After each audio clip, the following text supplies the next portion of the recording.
President Trump hasn't exactly had a great past couple of weeks.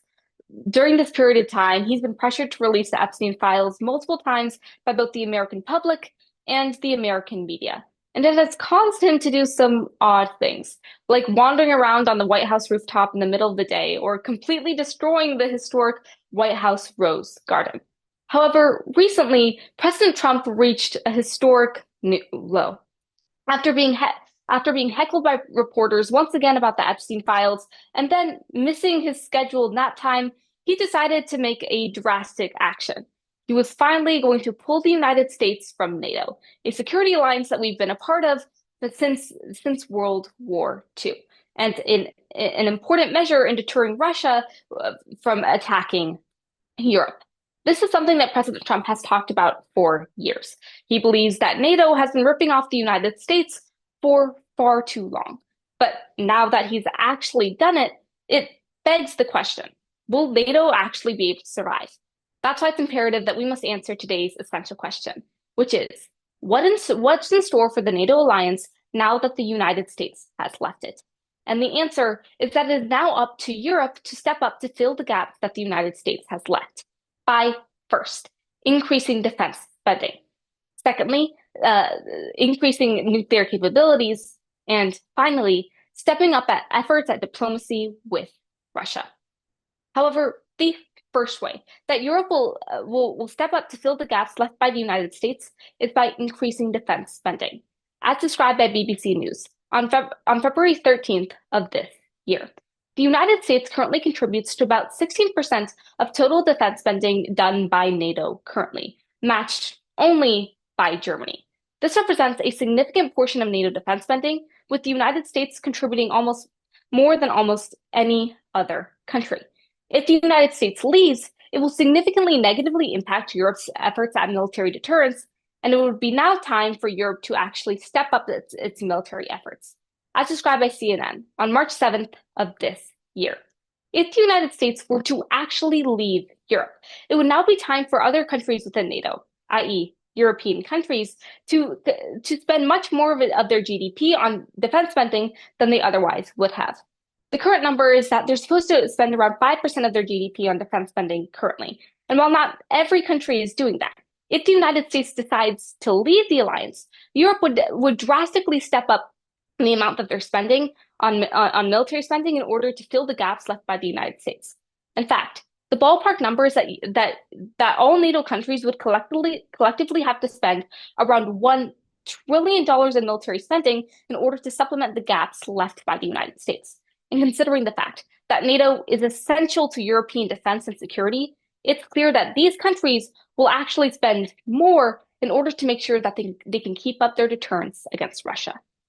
However, the second way that European countries will step up to fill the gaps left by the United States is by building up their nuclear capabilities. According to the Center for Eastern Studies, on June 19th of last year, one of the main ways that NATO actually deters Russia in the current status quo is through the nuclear capabilities afforded to NATO through the United States. One of the main ways that NATO is currently deterring Russia is through the over 100 nuclear warheads provided by the United States scattered across all NATO countries, giving it a significant nuclear deterrence from Russia ever attacking the alliance. If the United States were to leave NATO, and thus pull away all of our nuclear capabilities, Europe would have to step up to fill this gap. And countries would already be planning to do so, as described by the German Council on Foreign Relations on February 17th of this year. If the United States were to leave NATO and thus bring our nuclear capabilities with us, it would be up to countries like UK and France to continue to build their nuclear programs in order to supplement what the US took away, with both the UK and France having to spend a lot more of their budget on nuclear programs and nuclear warheads in order to make sure that they can continue to effectively deter Russia through nuclear means without the United States. Which means that if Europe wants to keep NATO alive, they're going to spend more and more on their nuclear weapons capabilities. However, the final way that Europe will step up to fill the gaps the US left behind is by increasing their efforts at diplomacy with Russia. according to an article published by Beyond the Horizon on February 20th of this year. If the United States were to leave NATO, it would effectively make negotiations for a ceasefire between Ukraine and Russia much more difficult because there's no longer a party that's significantly invested in actually ending the conflict. In this situation, it's once again up to Europe to actually step up and fill the gaps left behind by the United States. As described by the European Union Institute for International Studies on March 29th of this year. If the United States were to actually leave the Union, Europe would actually have to step up their diplomatic efforts with regards to Russia in order to end the Ukraine war, because they've lost a lot of the deterrence capacity that they recently had. By stepping up their efforts to end the war in Ukraine and establish more diplomatic ties with Russia, it allows them more of an ability and a breathing room to build up their own deterrence so that Russia doesn't attack them in the future the same way they attacked Ukraine. By stepping up their diplomatic efforts with Russia, they're making it much easier for them to end the war in Ukraine and thus give them more time to build up their deterrence capacity after the United States has left the alliance. So when we're returning to today's essential question, which is what's in store for the NATO alliance now that the United States has left it? The answer is that it's now time for Europe to step up to fill the gaps left behind by the United States by first increasing defense spending, secondly, investing more in nuclear capabilities, and finally, by investing more in Russian diplomatic efforts. So while the Trump administration may have left NATO rashly, it's now up to to European countries within the alliance to step up to the mantle. Okay, I'm Blake McFalls. I'm sixth speaker and I should be crossing. Congratulations on a great speech. I just have a couple of questions. So in your first point, you say that NATO countries would reach the 5% threshold proposed by NATO at the most recent summit. Who approved that? I'm sure you could tell me. I believe it was the United States. It was. So without the United States in the alliance, why would they have any incentive to approve of the 5% target, especially since many European countries who aren't even at the 2% disproved of it? Because in that status quo, they had the United States to still fall back on. But now that the United States has left, NATO is at a severe disadvantage. And considering the fact that the NATO security alliance is one of the only ways that Europe can defend itself against Russian aggression, it's clear that they would actually invest more because now they don't have another big actor who's providing enough money in order for NATO to still survive. If they still want NATO to be an alliance that protects them, they have to invest 5% of their GDP, unlike what's been happening before. Okay, you also mentioned $1 trillion in that point. Considering the fact that even 2%, once again, was politically tough for countries like Spain who have large social programs, why would they continue and actually increase it to $1 trillion? Once again, this is collectively across all NATO countries. So that doesn't mean that one country like Spain would have to invest $2 trillion. Considering that countries with more military capabilities will be able to invest more than countries who can't. And considering the fact that NATO is one of the only ways that Europe can protect against Russian deterrence, they are directly incentivized to invest that $1 trillion number, which they wouldn't have if the United States was still in the alliance, because they had no need to before. Okay, moving on to your second point. You mentioned that France and Ukraine need to mention, or rather develop nukes. Who is exempt from the Nuclear Non-Proliferation Treaty? I said France and the UK. I'm pretty sure you said Ukraine, but even such, wouldn't more nuclear capabilities actually provoke Russia? Well, all it does is supplement the nuclear capabilities that the United States took with them. So it'll still be the same as the status quo. Just UK and France will be the one providing the 100 plus nuclear warheads instead of the United States. It wouldn't change as much. How far along on the development are they for nuclear modernization?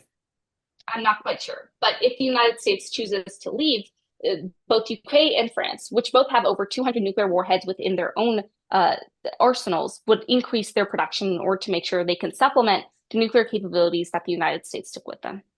But you just said they have 200 warheads. Why would they continue developing that if there's really a lot of downside with Russia? There isn't a lot of downside, though, because Russia hasn't exactly attacked Europe directly with these nuclear capabilities. By building up these nuclear capabilities, they are deterring Russia not provoking it. But since it takes years, okay, that's time. Thank you. Thank you. Hello, my name is Moda Zhao. I should be your guys' second speaker.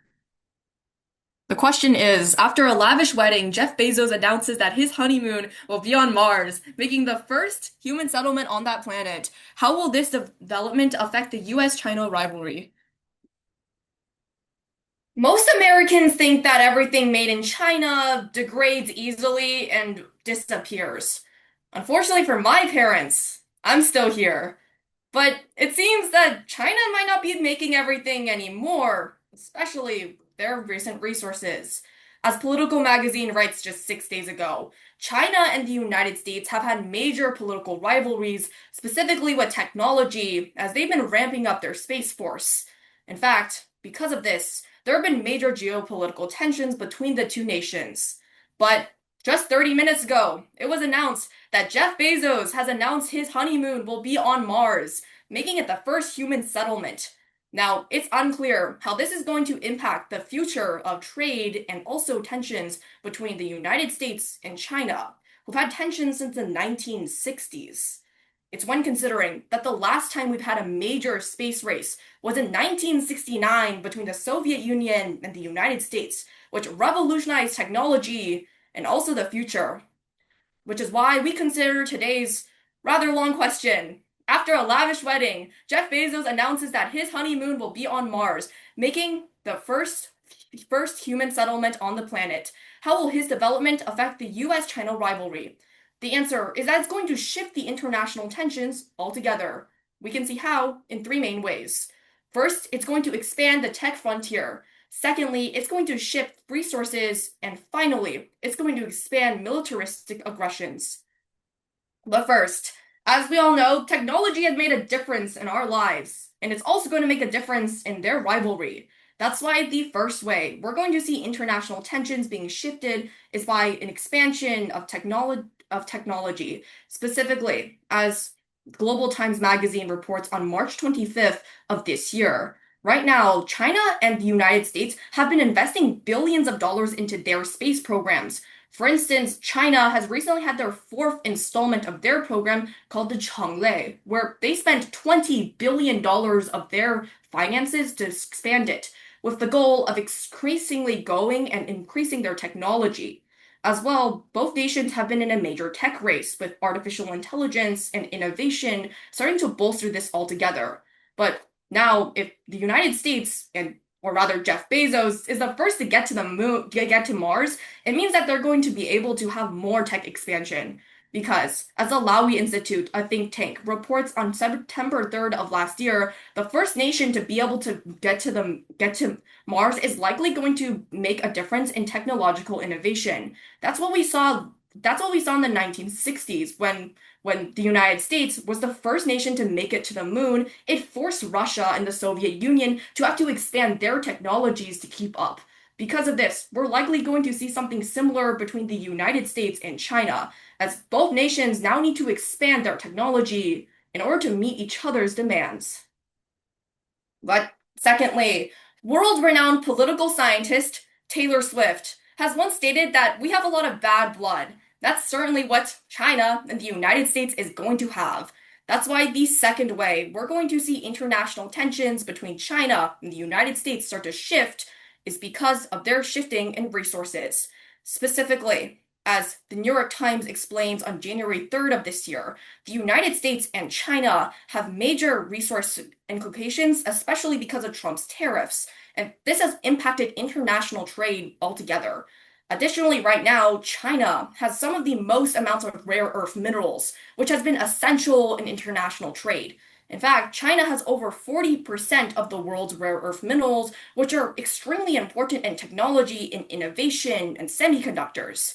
But now, more than ever, we know that Mars might actually give the United States an advantage in the resource game. That's why Al Jazeera states on June 26th of this year that although we don't know exactly what's on Mars, scientists and space astronomers have found out that there's at least amounts of glaciers and also silicon on Mars, meaning that it could give a huge amount of resource boost for the United States.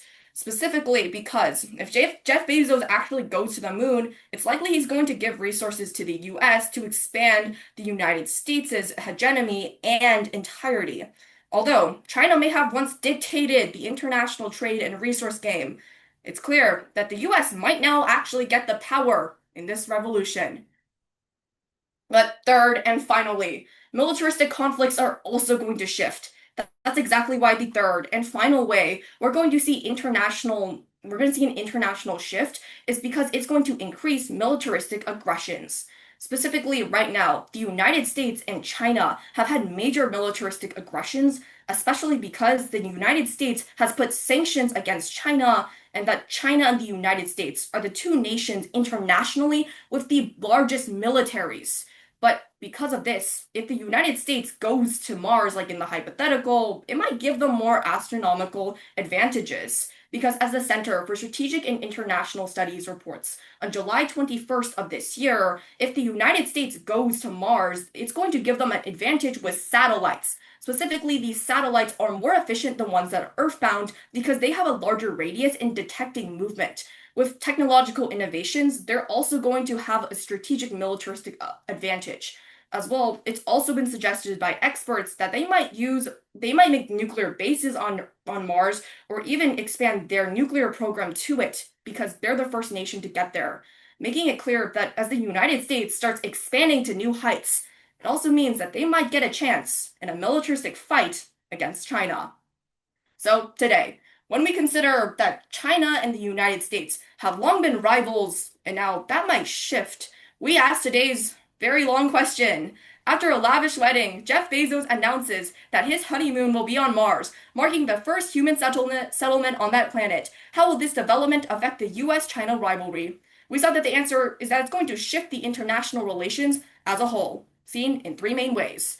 First, by expanding tech frontiers. Secondly, by shifting the resources. And finally, by increasing militaristic tensions. Although I might be made in China, it's clear that China might have to be making more in order to beat the US if they get to Mars before them. Thank you. I got 656 on my end. I did you at 653. Great, cool. The judge is ready for cross. Okay. Congratulations on breaking to finals. I just have a few questions. Beginning with your first point. You said that the United States and China were already enveloped in a major tech race. If they're enveloped in a major tech race right now, how would going to Mars completely change that in terms of international tensions? Well, I'm glad you asked that question. Well, we can look at the historical example of the 1960s. After the United States was the first to make it to the moon, the Soviet Union had to rapidly expand in response. We're going to see a major change because they know that it's more possible now than ever to be able to get there, and also they're going to want to be able to make it there as well in order to get the technological expansion, also knowing that the United States might be more threatening now with their more innovation. But aren't they still in a tech race right now? How does that drastically change Well, now it's that going they to go to Mars? it's going to bolster the tech race even more because it means that the United States has more technological advancements than China does. Okay, moving on to your second point. You said within your second point that Jeff Bezos would give these rare earth minerals to the United States to bolster US hegemony. What incentive does Jeff Bezos have to do that? Well, he is the CEO of Amazon, one of the United States' biggest companies. He benefits from having financial gains inside of the United States. There's no reason for him to give it to another nation like China because that gives him a disadvantage. His entire business relies on the US economy, which is why he would be more likely to incentively give it to the US. Also, if he's the one to make it to Mars, that means that he most likely was the one who was able to have technological innovation within the United States to be able to do so, meaning that's going to shift these resource tensions altogether between the US and China. However, doesn't Bezos's company, Amazon, depend on the Chinese market in order to actually ship goods to the United States? What incentive does he have to further antagonize relations between the two by giving these rare earth minerals to the United States? Well, his customer base is mainly in the United States. He benefits if the US economy bolsters. Also, right now, Amazon is shifting a lot of its supply chains because of the tariffs imposed on China. In fact, we've seen a major increase in Amazon's supply chains going more domestically because of Trump's tariffs. So it's not exactly that he heavily relies on China. We're actually seeing a reduce of dependency right now. Okay, moving on to your third point. You said that if Jeff Bezos goes to Mars, military tensions would increase because the US would build nuclear weapons there. Why would Jeff Bezos going to Mars mean the US government will build nuclear weapons?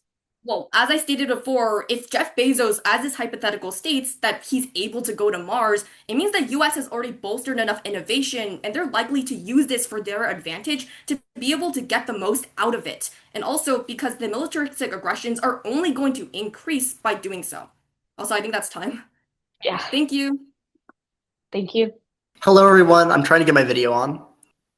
In a recent meeting, Netflix CEO Reed Hastings proposed a new policy plan. He suggested that actors in shows should say what they were about to do before they did it, because that would mean that people who were distracted would go back to watching the show. It's almost like Love Island is boring or something. But what's not boring are geopolitical relations right now, as the Brookings Institution writes in an article published on March 6th of 2025, that countries like the United States, Russia, and China are at the highest tensions they've ever been, with Russia and China formulating over 300 new economic deals just under the second President Trump administration, with the sole goal of combating the United States and their adversarial trade policies. But that's not the case right now, because as Sahas Vemula wrote to me in Tab just 30 minutes ago, that now Russia and China have broken up.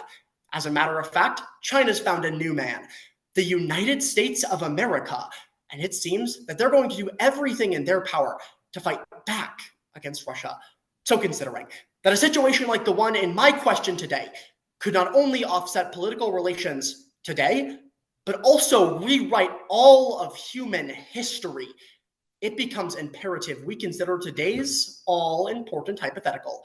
Inspired by Love Island, the United States and China put apart their differences and declare themselves unconditional allies.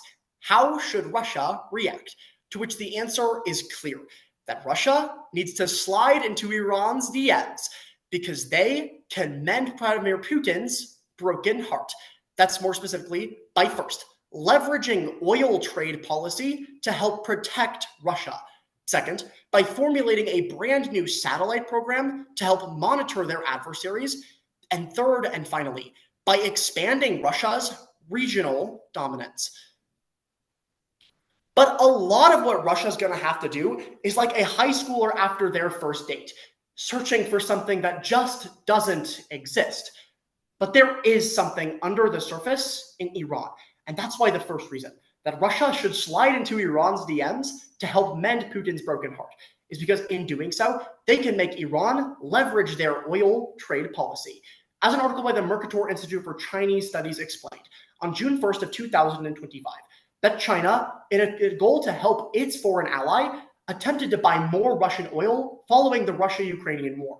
And now their oil imports from Russia sit at 21.5% of their total imports, which means they're buying a lot more oil from Russia than they're giving. However, Iran has the ability to offset this, and as the Middle East Eye contends, this time on February 2nd of this year, that China has already bought oil from Iran. 16.5% of their oil exports come from the Middle Eastern nation. And Iran buys $900 billion in refined oil from China. If Iran can simply flip these numbers, stop buying from China and start buying from Russia, if Vladimir Putin has the riz to pull this off, that means that these two nations can not only work on a new plan to help bolster Russia's oil sector, but also cripple China's, achieving the foreign policy goals of Russia. But they've already been in a talking stage. In fact, Vladimir Putin earlier this year suggested that US President Donald Trump's strikes on Iran were, quote, unprecedented aggravation. But now something even higher than missiles is coming. Those are satellites. The second reason as to why Russia should slide into Iran's DMs to mend Putin's broken heart is because they could formulate a new satellite program. As an article by the Council on Foreign Relations explains, on January 3rd of this year, that Russia and China had been previously working together to make a new satellite program that would allow Russia to monitor Ukraine.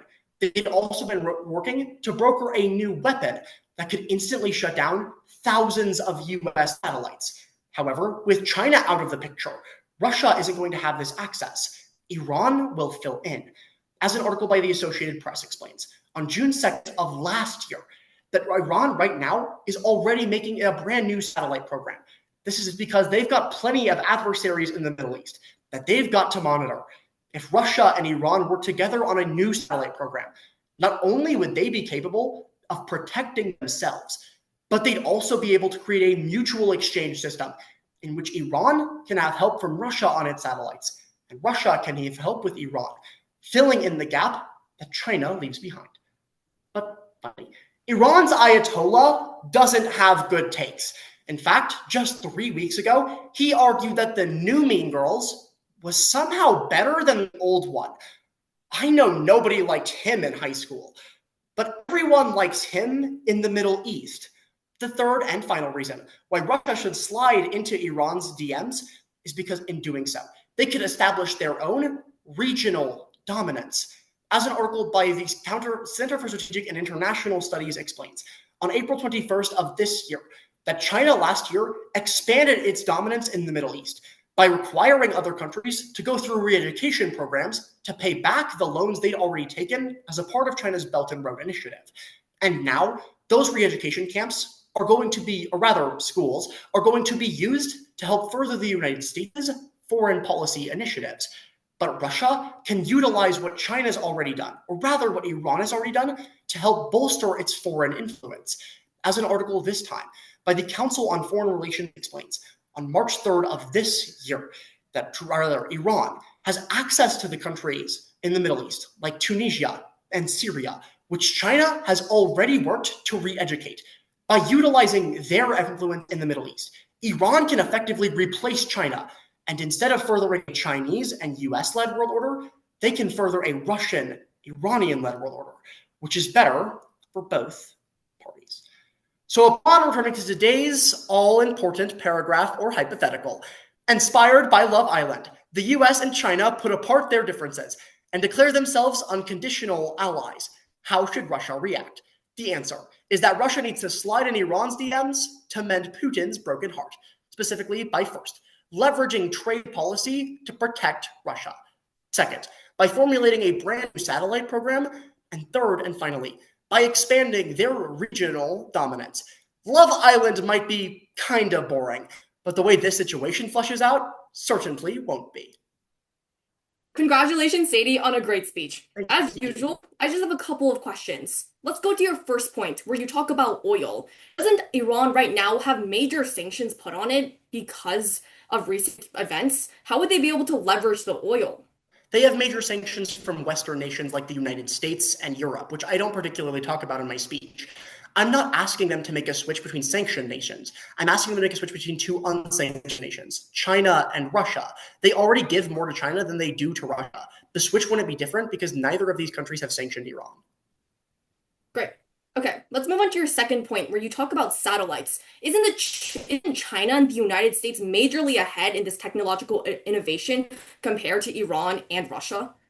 Sure, but right now, Russia's formulating satellites more than the United States is.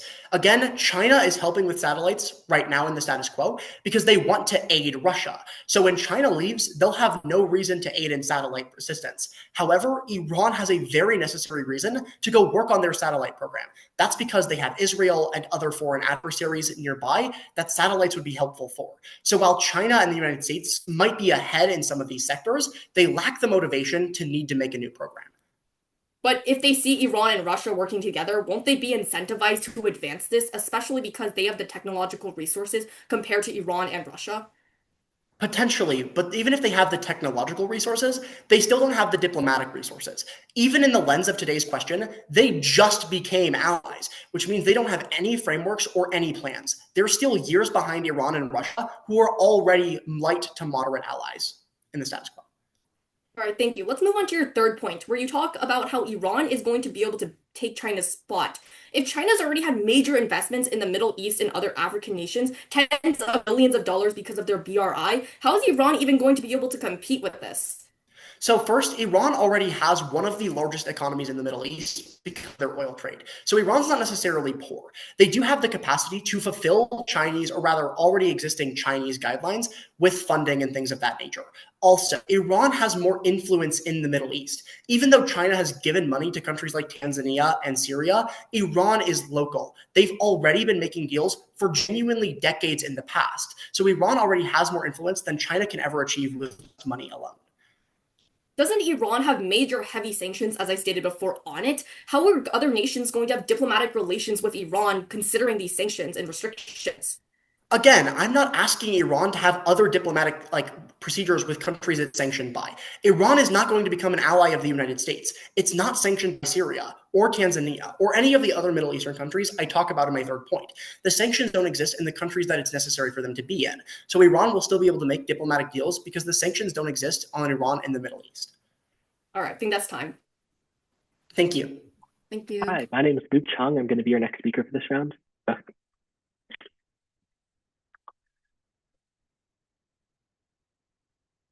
Speaking in the halls of the United Nations General Assembly is typically a privilege reserved for the world's top diplomats, experts, and leaders. But in 2021, this honor was extended to none other than the K-pop group BTS, indicating that perhaps the K-pop industry as a whole has spread far beyond just entertainment. In fact, Yale University reported on August 21st of 2023 that in recent years, K-pop, or the South Korean music industry, has turned into a global phenomenon. Their popularity spread into nearly every corner of the world, with the exception of their northern neighbor, who has gone as far as banning any K-pop related item within their country. And so while South Korea is focused on promoting BTS, North Korea remains focused on just lighting up the world like dynamite. But all of this might change. And when we consider the success of recent K-pop projects like K-pop Demon Hunters, it creates a golden opportunity that North Korea can now seize, forcing us to look at today's prompt. The success of the K-pop industry spreads to North Korea overnight, adding billions to their GDP. How should the country take advantage of this economic growth? And the answer is clear. They need to focus on modernizing their economy, more specifically by first, pursuing international trade. Second, by expanding their education system. And finally, by building more modern infrastructure. The relationship between North Korea and the West can be best summed up by Blackpink's hit song, Love to Hate Me. Even so, historically, leaders have shown that they're willing to make compromises if it's for their or their country's benefit. And one case could be if their favorite K-pop group is coming from North Korea. The first thing that North Korea needs to do to take advantage of this economic growth is by pursuing new international trade. The Council on Foreign Relations wrote on July 17th of 2022 that sanctions on North Korea have cut them off largely from the West in terms of trade. Right now, their major trading partners remain countries like Russia or China, limiting their options when it comes to their economy. But now, if their GDP can suddenly grow by billions overnight, and they have new soft power from their K-pop industry, things could be different. In fact, Forbes magazine wrote on March 1st of 2024 that soft power has a large influence when it comes to making decisions for world leaders for who they want to trade with. And if popular culture from North Korea will spread to more countries across the West, they'll be more willing to overlook some of the issues in North Korea and start creating trade with them, especially if their economy is larger, creating a financial incentive for these countries to now start having a new trading partner. And if North Korea is no longer a pariah state and is more involved in international negotiations and collaborations, it also creates hope for a new oversight within the country to shine light on the human rights violations taking place, creating a better world not just for the West, but for the people of North Korea as well. Although North Korea likes to boast of a 100% literacy rate within their country, their education system more closely mirrors indoctrination than it does teaching students.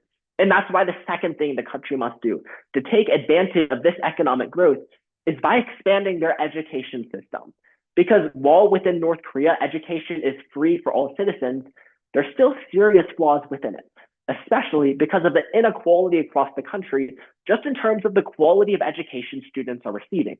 The Borgen Project explains on January 21st of this year that within North Korea, the government-run education system failed to teach them about basic things that you learn in a Western education system. Additionally, only approximately a third of people within North Korea have access to higher education because of the economic inequality that takes place within the country. This has ripple effects down the road, especially as it impacts the workforce and their failure to innovate. In fact, the BBC reported on December 14th of 2018 that the large majority of innovation within North Korea has come from stealing technology from the South. Because their education system is failing to create the thinkers that they need to run their economy, they're no longer able to experience the same economic growth that their other neighbors across Eastern Asia are. But if they're able to leverage this new economic growth, as well as bolster their education system, perhaps they have a chance at catching up in terms of competing technologically with some of their other neighbors like Taiwan, Singapore, or South Korea. But even if the GDP of North Korea is growing by billions of dollars overnight, it doesn't mean anything if they don't have the technology, the roads, or the communication to actually process this new money. And that's why the third thing North Korea needs to be doing is expanding their infrastructure. NK News, a South Korean news outlet that specializes in reports on North Korea, explained in 2021 that infrastructure within North Korea is failing. Not only do they not have proper roads or buildings, but things like communication systems or Wi-Fi that are commonplace across the West are simply not present within North Korea. And this is hampering their economic. In fact, the economist Charles Whelan explained in his 2002 book, Naked Economics, that infrastructure is the basis for any economy. The North Korean economy is not able to grow, even with this new money being poured into it, unless they have the technology to be able to use this money productively and effectively. But if North Korea is able to use this money to build infrastructure and build the communication lines that they need, they'll be able to properly take advantage of this new overnight growth. And so when we're returning to today's question, the success of the K-pop industry spreads to North Korea overnight, adding billions to their GDP. How should the country take advantage of this economic growth? The answer is clear. They need to be focusing on modernizing their economy, more specifically by first, pursuing international trade. Second, by fixing their education system. And finally, by installing more modern infrastructure. The implications of the K-pop industry spreading to North Korea are more than just economic, but creates hope for peace, unity, and prosperity all across the Korean Peninsula and across the world as a whole. Thank you.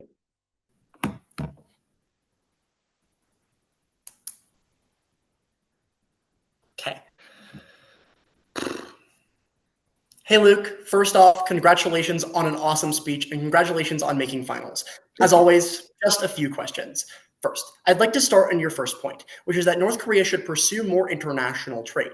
The reason why these Western nations have placed sanctions on North Korea is because they violated human rights. How is having new billions of dollars in GDP going to inverse the decades of human rights abuses that North Korea has already done and leverage other countries to take sanctions off? So there are a couple things. On the surface, yes, the point in sanctions is because of the human rights violations within North Korea. Yet time and time again, we've seen that Western leaders are willing to make exceptions, not just because of soft power, such as with the K-pop industry, but also because of financial incentives. That's why right now the United States still has trade with countries like Saudi Arabia or China, which we do know are guilty of human rights violations. But the West just seems to ignore this for the economic benefit. Sure. Last month, North Korea's GDP per capita was less than $1,000, making it the third poorest country in all of Asia. Even if they gained billions of dollars in GDP, why wouldn't Western countries like the United States just trade with, like you mentioned before, Saudi Arabia or China, which would still, even with this new money, have vastly more money to trade? There are a couple things. So the biggest thing is I'd argue that the West has an incentive to stop having North Korea just be this pariah state. First, because there are serious economic benefits with trading with other countries, especially if North Korea is able to successfully modernize their company. That's why right now the United States does have a lot of business dealings across Asia, especially in countries like South Korea or even Vietnam, which is less developed. But then also by having trade with North Korea and having them involved in these international talks, it makes it a lot easier to oversee what North Korea is doing inside of their borders. Right now, North Korea is able to get away with doing whatever they want. But as we see with countries like Saudi Arabia, which we are trading with, we still do have at least some check or oversight in terms of the abuses that the government is committing within their country. Okay, moving on to your second point, you talk about how North Korea has a bad education system, but you also mentioned North Korea's 100% literacy rate. Is that not indicative of the fact that Kim Jong-un could teach people, but refuses to keep hold of his dictatorship? Yeah, so first, the 100% literacy rate is simply reported by the North Korean government. And so clearly that shouldn't be trusted. I kind of just did that to, I guess, highlight that North Korea is kind of ignoring the issues within their education rate, hiding behind this number of 100% literacy, when under the surface, we see that's far from the truth. Sure, but again, a lot of the reasons why North Korea doesn't learn the same things they would learn in, say, a Western school is because Kim Jong-un or the North Korean government doesn't want them learning that. Even if North Korea becomes rich overnight, why would they stop fulfilling the dictatorship they've been fulfilling for centuries now? Of course. Well, of course, there's certain things that North Korea will want to censor, but there are things that North Korea would be incentivized to try and teach. Things like mathematics or science, which would help them innovate scientifically, would be helpful, even if it doesn't, because it doesn't directly align with, I guess, Western ideals. I think that's time. Thank you so much. Thank you. Hello, I should be Daniel, your fifth speaker today. Do you mind putting your question in the chat? Yeah. All right. As I start my senior year soon, it seems one of my senior year goals has to be to cut down on my social media.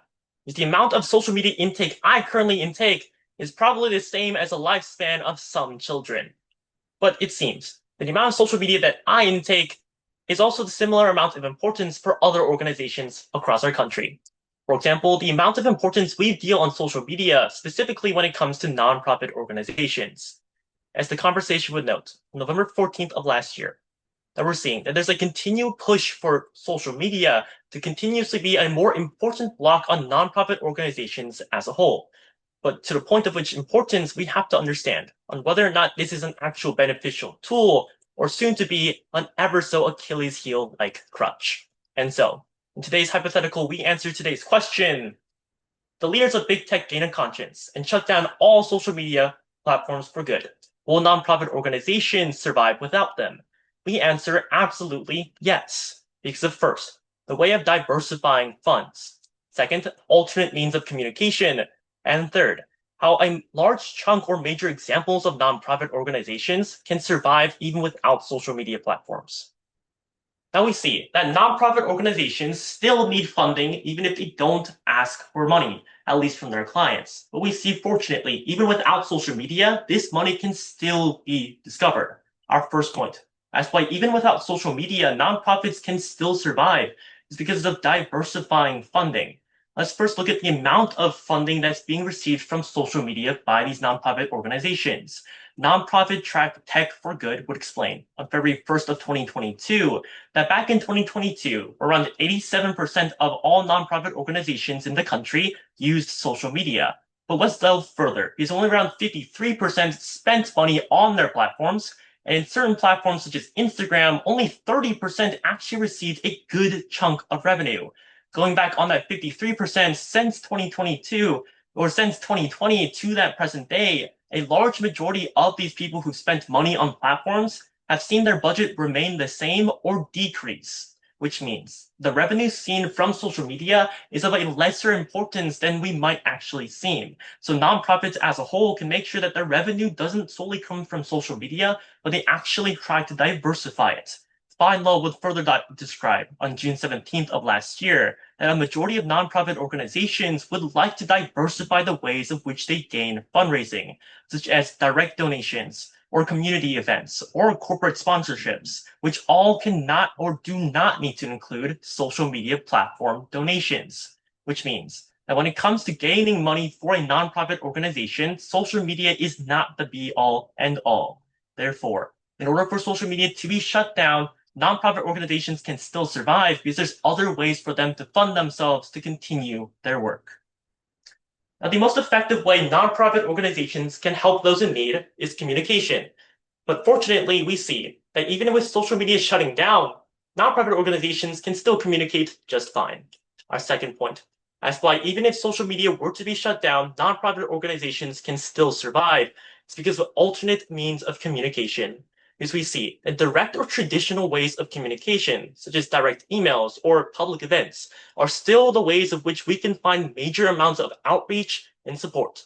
Philanthropy Daily would note on June 1st of 2023 that nearly 73% of their reported poll reports that they would rather have a direct or traditional means of conversation, such as the ones we just listed previously, to make sure to outreach when it comes to nonprofit organizations. But it's not just an empty statistic, but actual real life examples, such as Auxilio or the Ohio Center for Strategic Immigration Litigation and Outreach. Is their official website for report, and it's over 5 years, of which they were established back in 2020, they've had little to no social media platforms, just recently creating a Facebook and an Instagram. But throughout their over half a decade of work, with their group of around less than 10 people, they've actually been able to help over 200 asylum seekers in their cases. Which means, when it comes to helping, when it comes to even smallest nonprofit organizations, they're still able to have outreach and dedication even without social media. Therefore, even if social media were to be shut down, these nonprofit organizations can still have the appropriate amounts of outreach and communication necessary. Now, what happens when it comes to just the other branches of social media? Well, we see certain amounts of nonprofits have not used it at all. Our third point, that's why even if social media were to be shut down, nonprofits can still survive, is because certain major examples have shown that nonprofits don't need social media at all. As we see in Nonprofit Source, a major forum discussing nonprofit statistics on February 8th of 2022 would note that we see that in major cases that there have not been, when it comes to those who do not use social media, any large chunk of their process, we see that they've actually been able to survive largely off of just word of mouth or direct means of traditional conversation. But this, once again, is not just a blanket example, but actual real life evidence. There's certain nonprofits, such as the IRTF or the Interreligious Task Force on Central America, have not had any sort of social media platform in its entire existence, even right now in 2025. But the IRTF's official website would show they release discussions, workshops, and help clients up in the greater Cleveland area in order to help for asylum-seeking reports, even without a social media platform. In fact, this IRTF is a larger nonprofit organization than Auxilio, of which we mentioned previously, which means that even without social media, these nonprofit organizations can still have a broader outreach and still help those in need. And to put this in broader perspective, the IRTF and Auxilio are much smaller examples. And if the smaller examples can succeed, then so can larger nonprofits. And so, when answering today's question, when big tech leaders gain a conscience and shut down all social media platforms, can nonprofit organizations survive without them? The answer was yes, because of first, diversifying funding. Second, alternate means of communication. And third, major examples of which nonprofits have survived without social media. And so, after our examination of nonprofits, it seems I should be right now encouraging myself to decrease my social media intake. Because if nonprofits can hypothetically survive even without any social media, then I can also survive with a little less social media. Okay, and are the judges ready for cross-examination? Perfect. Okay, so to start, congrats on a great speech. Just a quick overarching question throughout the whole speech. So throughout your speech, you mentioned alternatives to social media, whether it be like word of mouth or just, I guess, any word of mouth or emails. But are those things nearly as effective as social media is, especially for raising money or donations for a nonprofit? Sure. So the question doesn't say, will it be as effective or will it be better without social media, but rather, will it survive without them? And the question I've answered perfectly is yes, because even if social media is not there, with word of mouth, with these other places, we've seen they can still survive without social media. Okay, great. Let's move on to your first point. So you talk about how a lot of nonprofits aren't spending money on social media, but isn't the appeal of social media that you can use it for free and still make money off of it? Sure. So in my point, I also said that there's a large chunk that tries to use it, but it's not much of an importance. So the point was showing that social media, although is there as a benefit, is not a major crutch that without it they would not survive. So because it being just a helpful little tool, it understands that even without it, nonprofits can survive. Okay, and then do you think that they would take, I guess, like any hit in their revenue or funding as a result of not having social media? Yes, certain nonprofits could take a hit without social media, but once again, because they don't make this as a major crutch, it wouldn't just topple their entire organization. Okay, so how much of a hit do you think that these nonprofits could survive?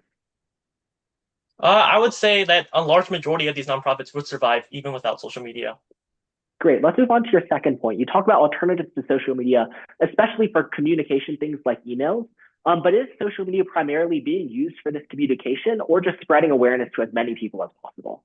Sure, so that's why I had my example of Auxilio, of which they barely use social media at all within their over half a decade time span, of which they've been able to communicate just fine with just direct emails or so forth. Sure, social media may make it easier, but that doesn't mean once again that they can't survive without it. Okay, great. And then on that example, let's just move right into your third point. On that example, you did mention in your speech that the two examples that you provided were small examples. Is there any instance of a large nonprofit organization that survived without any social media presence? Sure. So a large nonprofit organizations do use social media. However, there's not an example of which they cannot survive if it's stripped away from them. So my major point was showing that there's smaller examples, of which a bigger example is most likely going to survive because they have much more resources to than a smaller one that still could survive without social media. Sure. And would you say that social media would provide a larger scale than you could just like email chains? Sure, it could, but once again, the question is not asking if without social media will it get worse. It's just asking could it survive without it? Not that it's going to get worse. Even if it does provide a larger benefit, once again, without social media, these nonprofit organizations can still survive. Okay, thank you. And I think that's time. Thank you. Okay, I'm back. I'm sixth speaker.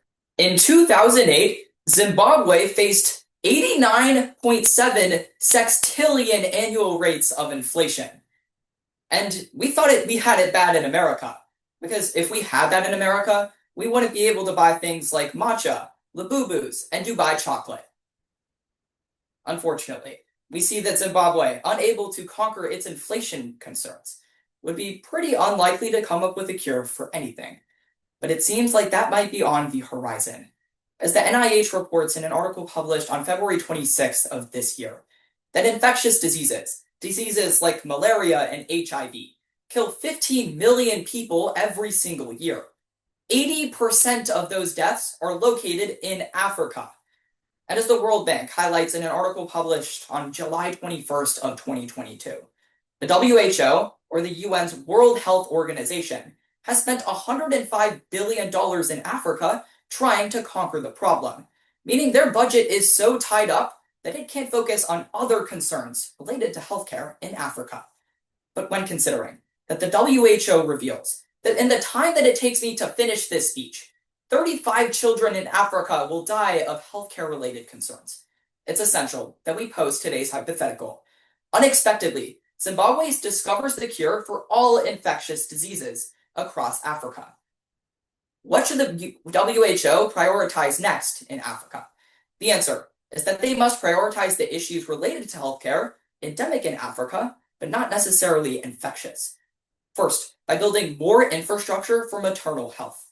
Second, by cracking down on respiratory issues. And finally, by focusing on nutrition to prevent pre-existing conditions. Now, an article from the WHO themselves reports on April 7th of this year that 92% of all maternal health deaths are located inside of Africa.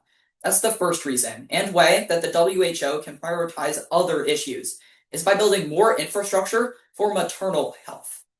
The MSD for Mothers reports in an article published on June 14th of 2024 that unfortunately, Africa is extremely low on issues like infrastructure, specifically infrastructure inside hospitals for delivery of children. As a result, maternal health and those related deaths are extremely high, reported by Vox on November 21st of 2023, that about 448 women per 100,000 live births die. And that's an area that the WHO must crack down on. The CDC brings forward a solution on June 24th of last year. That one of the greatest ways that the WHO can do this is by building infrastructure, specifically for issues like postnatal care and safe abortions, something that just wasn't possible in Africa before the WHO would be able to step in. As a result, as we've seen with other infectious disease solutions, they would be able to reduce the death rate for this, except they would be expanding the reach of infrastructure past just infectious diseases, ensuring that no mother dies because she has a child. Now, respiratory illnesses are the leading death across the world.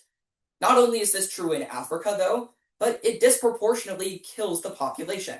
The second way that the WHO can prioritize other needs inside Africa is by cracking down on respiratory illnesses. The NIH reports in an article published on April 18th of 2024 that across Africa, there are numerous conditions that make respiratory illnesses unavoidable, like slash and burn agriculture that eventually seeps through poorly built houses, causing indoor smoke pollution. As a result, as the article furthers, respiratory illnesses are really high, making up 8.6% of deaths across the continent. And once again, that's an area that Africa, or rather the WHO, needs to start cracking down on. Because, fortunately, there is a solution. UN News explains in an article published just 6 days ago that the WHO has been having a goal of building more things like laboratory capacity across Africa. Once again, we can look to some of its infectious disease solutions to gauge the amount that this has worked.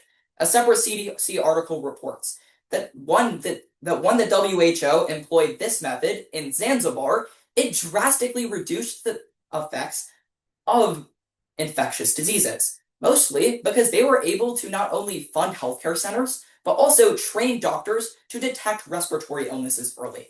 Once this happens, people won't be dying because they have no idea what kind of smoke is in their body. Instead, they'll be aware because of the WHO. Now, pre-existing conditions are found everywhere, but they're especially true in African children. That's what the WHO needs to prioritize. The final way that the WHO can prioritize other matters other than infectious diseases is by cracking down on pre-existing conditions with nutrition. World Vision explains in an article published on May 5th of this year, about 1 in 5 children suffer from malnutrition inside Africa. But worse, even the children that are fed in Africa don't have the proper nutrients in that food, meaning that they're much more susceptible to those pre-existing conditions, as Penn State reveals on June 30th of 2022. Children inside Africa are 5 times more likely to develop nutrition-related pre-existing conditions, like the neural tube defect. But fortunately, there's a way that the United Nations, and specifically the WHO, can crack down on this problem. Because UNICEF reveals a solution on July 28th of this year, that in the past, the WHO has issued nutrition guidelines for Africa, increasing intake of things like a folic acid. But they need to go even further. They've already done this to a partial extent. That same article furthers that when they tried this in areas like the DRC and 15 other countries, they were able to work with UNICEF and the World Food Program to distribute food to millions of children. Once this happens, neural tube defects and other pre-existing conditions like it won't be endemic in Africa. Upon returning to today's hypothetical, unexpectedly, Zimbabwe discovers the cure to all infectious diseases as it spreads across Africa. What should the World Health Organization prioritize now? The answer is that they must prioritize other healthcare concerns. First, maternal health. Second, respiratory illnesses. And finally, pre-existing conditions. At the end of the day, Zimbabwe may not have a cure for inflation, but its cure for infectious diseases will change everything in the continent. Are we ready for cross-examination? Yes. Alrighty. All right, first off, congratulations on a wonderful speech, but as always, I have a couple questions. So just to put it off, what was your answer again for this question? It was prioritizing other healthcare concerns specific to Africa that aren't infectious. Okay, so when it comes to just specific to Africa, could you name exactly the reasons why these 3 points are more specific to just Zimbabwe as a whole? First of all, the question is across Africa, not Zimbabwe. But second of all, in my points, in the first part of my points, I explain exactly why they're specific to Africa, like malnutrition related to the neural tube defect, or smoke pollution being causing for respiratory illnesses. Okay, so moving on to your first point when it comes to infrastructure, could you repeat again on exactly how the World Health Organization can help when it comes to infrastructure for building? For sure. So the World Health Organization already builds hospitals and facilities specific for conquering infectious diseases, meaning that they have the funding and resources in Africa to do so. But if they build these centers specific for things like maternal health, they'll be able to crack down on those problems as well. Okay, so on to your second point, which was respiratory diseases, I believe. When it comes to how you have noted that these smoke for poorly built houses is the reason why these respiratory diseases occur, how does the World Health Organization building more laboratories help solve the core issue of exactly how these diseases occur in the first place? It's extremely difficult to solve the core issue, and once again, this is just one of the causes. But the main cause of the death, not the procurement of the illness, is the fact that it can't be detected early by doctors in the area. So by building more labs, they'll have technology and they'll have doctor training in order for people to be able to detect their respiratory illnesses earlier, preventing the death. Okay, that's all I have. Thank you. Thank you.